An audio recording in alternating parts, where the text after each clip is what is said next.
बिस्मिल्लाहिर्रहमानिर्रहीम। असल बात से मैं इकबाल जंजुआ।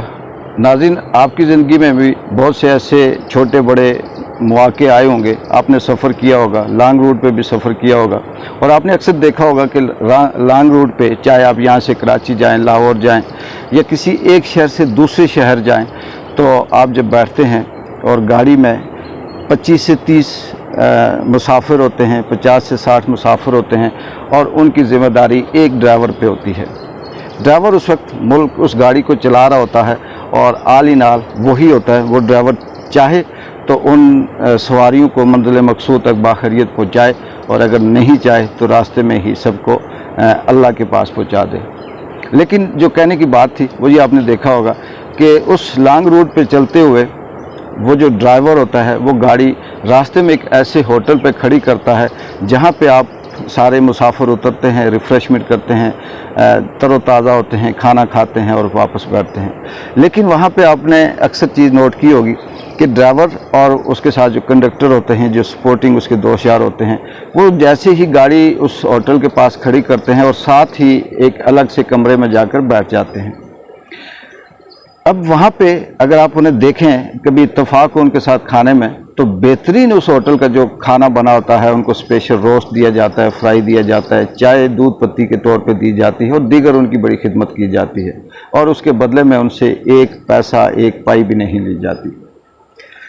अब उसके बदले में ये होता है, ड्राइवर तो खुद कंडक्टर और इसके साथ जो दोस्त हैं वो अपनी मर्ज़ी का खूब टेस्टी किस्म का खाना खाकर वापस आ जाते हैं, लेकिन पीछे होटल वाले उसके बदले के जो पैसे होते हैं वो उन सवारियों से लेते हैं, उन मुसाफिरों से उनकी जेबों से लेते हैं। वो उनको चाय देते हैं, वो बिल्कुल ऐसी होती है जैसे पानी को गर्म किया हुआ हो। खाना ऐसे होता है, सालन ऐसे होता है जैसे बरसों से बना हुआ हो और किसी मरीज़ को भी दें तो वो शायद उससे भी ना खाया जा सके। लेकिन उनकी जब कीमत पूछी जाती है तो ऐसे लगता है कि ये तो किसी 5 स्टार 7 स्टार या टॉप के किसी होटल का बिल जो है उनके सामने आ जाता है। बेबसी होती है मुसाफिर, क्योंकि ज़ाहिर है उसने जाना होता है, आर्जी तौर पे रुका होता है और वो चुप करके दे देता है। बहस करेगा भी कोई मकसद नहीं है, फ़ायदा नहीं है, क्योंकि होटल वालों ने स्वाय झगड़े के और कुछ भी नहीं करना। अब इसके पीछे जो असल जो बात करने का मकसद मेरा ये है वो ये है कि ड्राइवरों का उन अपने अपने होटलों के साथ ये मायदा होता है, ये तय होता है कि हम 20, 30, 40, 50 मुसाफिर लेके आएंगे, आपके होटल पे रुकेंगे, वो यहाँ से खाना खाएंगे, आपका जो रेट है वो आप लगाते रहें, हमें उससे कोई गर्ज नहीं। इसके बदले में हमें खाना मुफ्त मिलना चाहिए और हमें साफ़ सुथरा खाना दिया जाए। होटल वाले एग्री करते हैं क्योंकि उन्हें पता होता है कि ज़्यादा से ज़्यादा 2 से 4 बंदे खाने वाले होंगे और इसके बदले में हमें दर्जनों के हिसाब से कस्टमर मिल रहा है और हम उनसे ले लेंगे। अब बिल्कुल इसी तरह की सूरत हाल हमारे मुल्क के अंदर ये जो सियासतदान हैं ये करते हैं। सियासतदान खुद कहीं ना कहीं से आता है, लॉन्च किया जाता है, उसको पैराशूट के जरिए उतारा जाता है।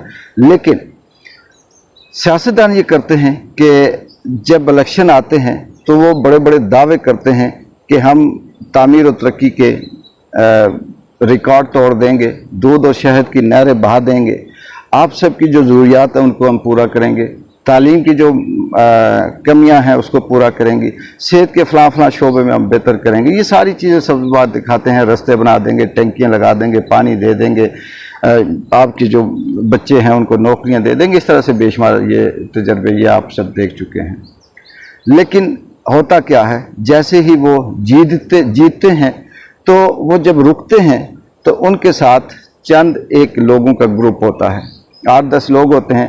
कोई PRO बना होता है, कोई उनका असिस्टेंट बना होता है, कोई किसी शोबे में उनको छोटे मोटे मराते दी होती हैं और उनको ये कहा जाता है कि हम खा रहे हैं, आप भी ये कढ़ाई है और इसमें से चुप करके अपनी मर्ज़ी का टेस्टी खाते रहें।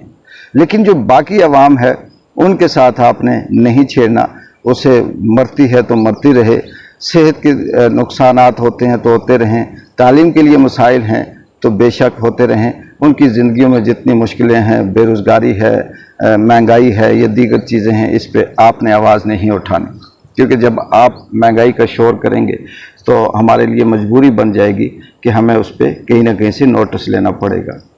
तो वो फिर जो सफ़र है वो मंजिल तक 5 साल जो चलता है वो इसी तरह से चलता है कि रास्ते पे जहाँ जहाँ ठहराव आता है, जहाँ जहाँ पड़ाव आता है, तो वो ड्राइवर अपनी मर्ज़ी का खाता है। यहाँ पे सियासतदान MNA MPA या दीगर जो ब्यूरोक्रेट्स टाइप लोग होते हैं, ये अपनी मर्ज़ी से इन्हें पेट्रोल भी मुफ्त मिल रहा होता है, करप्शन ठेकों के अंदर करप्शन भी, कमीशन भी खूब मिल रहा होता है, इनको अपनी मर्ज़ी की छुट्टियां भी मिलती हैं, इनके बच्चे भी कम फीसों में पढ़ रहे होते हैं, शाम को इनके घर में कसाई की दुकान से गोश्त भी चला जाता है, सब्ज़ी भी चली जाती है, दीगर चीज़ें भी इनके घर पहुंच जाती हैं। लिहाजा इनको ज़रूरत नहीं होती कि ये आम आदमी की जो शिकायत होती है 2 नंबर खाने की हो, सब्ज़ी फ्रूट एक्सपायर होने की हो, मेडिसिन एक्सपायर होने की हो, हॉस्पिटल में इलाज ठीक ना करवाने की शिकायत हो, या किसी थाना कचहरी में FIR के हवाले से शिकायत हो, पटवारियों के पास इनकी शिकायत हों, तो उस शिकायत पे जो मुतल्लिका अफसरान तैनात होते हैं वो नोटिस नहीं लेते। वो नोटिस क्यों नहीं लेते? वो सिर्फ इसीलिए नहीं लेते कि उनका ये मायदा होता है कि हमें मिल रहा है, हमारी ज़िंदगी आसूदा है, हमारे बच्चे A क्लास A1 स्कूल में पढ़ रहे हैं, हमारे बच्चों का इलाज बेहतरीन VIP रूम में सेपरेट ऑफिसर कमरों के अंदर हो रहा है, लिहाजा हमें क्या ज़रूरत है आम आदमी के पीछे अपने आप को ख़राब करने की। और ये वक्त इसी तरह से करते हुए 5 साल पूरे हो जाते हैं, और जब वो मंजिल पे पहुंचते हैं फिर अगली दफ़ा एक नई गाड़ी आके खड़ी होती है, और उसमें भी इसी तरह से बोलियां लगती हैं कि AC लगा हुआ है, बेहतरीन आरामदेह सीटें हैं, रास्ते में बेहतरीन खाने का इंतज़ाम है, VIP होटल पे स्टे है, और आप हमारे साथ आ जाएं। मुसाफिर नए होते हैं, जो तजर्बेकार होते हैं, वो दूसरों को समझाते हैं कि ये झूठ बोल रहा है, इस गाड़ी में सफ़र ना करें, लेकिन नए मुसाफिर फिर उस गाड़ी में बैठते हैं, और फिर इसी तरह से एक सिलसिला चलता है। 75 साल हो गए।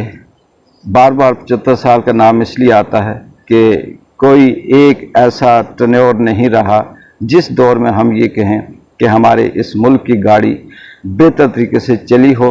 इस मुल्क की गाड़ी में जो मुसाफिर बैठे हुए हैं उनको रास्ते में अच्छा पानी मिला, अच्छी चाय मिली, अच्छा खाना मिला? नहीं मिला। जिसने कोशिश की, थोड़ा सा उस ड्राइवर ने कोशिश की कि इनको किसी ऐसी जगह पे रोका जाए जहां इन्हें अच्छे खाना मिल सके, पानी मिल सके, या बेहतरीन सहूलियात ज़िंदगी की मैसर हों, उस ड्राइवर को तब्दील कर दिया जाता रहा, उसे गाड़ी से उतार दिया जाता रहा, और फिर उस ड्राइवर को बैठाया जाता रहा जिससे ये कहा जाता रहा कि हम तुम्हें ये गाड़ी देते हैं चलाने के लिए, इसमें से इतना तुम्हारा हिस्सा है, इतना हमारा हिस्सा है। इसके जो मुसाफिर हैं इनके साथ वक्ती तौर पे मक्खन लगा के रखना है, बाद में इनके साथ क्या होता है इससे ना तुम्हें गरज है ना हमें गरज है। कोई मरता है, बीमार होता है, पहुंचता है, नहीं पहुंचता, आप इस चीज़ को छोड़ दें। और वो सफ़र 75 सालों से जारी है। ना गाड़ी का ड्राइवर बेहतर आया, ना होटल बेहतर आया, ना खाना बेहतर मिला, ना सफ़र आसानी से हुआ। ना जाने आगे कब तक ये सफ़र जारी रहेगा, कब इस गाड़ी का ड्राइवर बेहतर आएगा, कब इस गाड़ी का ड्राइवर गाड़ी के अंदर बैठे मुसाफिरों की मुश्किलात का और मसाइल का ख्याल रखेगा। दुआ तो की जा सकती है, उम्मीद रखी जा सकती है, बाकी जैसे हालात हैं ऐसे में लगता नहीं है। अल्लाह ताला सबकी मंजिलें आसान करे, और इस पाकिस्तान में जितने भी मुसाफिर सवार हैं सबको अच्छे हिफाजत के साथ अपनी मंजिल तक पहुँचाए। एक बार जो इजाज़त है, अल्लाह हाफ़िज़।